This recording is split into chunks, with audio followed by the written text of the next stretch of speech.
নিয়োগ দুর্নীতি মামলায় একাধিকবার কেন্দ্রীয় তদন্তকারী সংস্থার জিজ্ঞাসাবাদের মুখে পড়েন তৃণমূল সাংসদ। বিচারপতি অমৃতা সিনহার পর্যবেক্ষণে তদন্তের গোপনীয়তা সংবাদ মাধ্যমে থাকছে না বলে অভিযোগ তুলে মামলা করেন অভিষেকের আইনজীবী।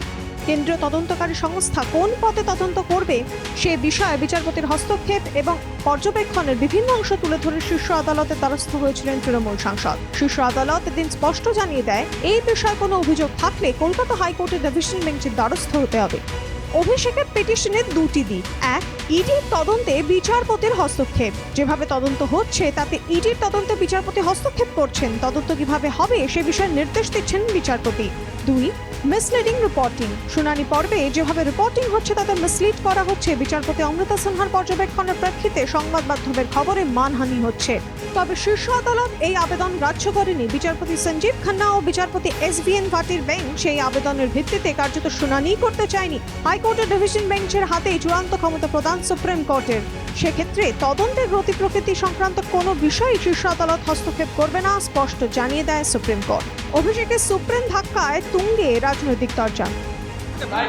ভাইপো আজকে সুপ্রিম কোর্টে গেছিলেন এবং দুগালে দুটো থাপ্পড় খেয়ে আবার ব্যাক টু দি প্যাভিলিয়ন।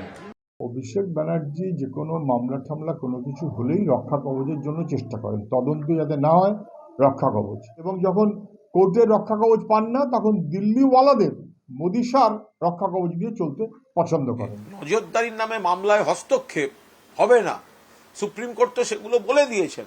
অর্থাৎ আপনারা শুধু একটা লাইন নিয়ে আলোচনা করছেন, কিন্তু তার মূল আবেদনের যে মূল ভিত্তিগুলো সেগুলো সুপ্রিম কোর্ট স্বীকার করেছেন।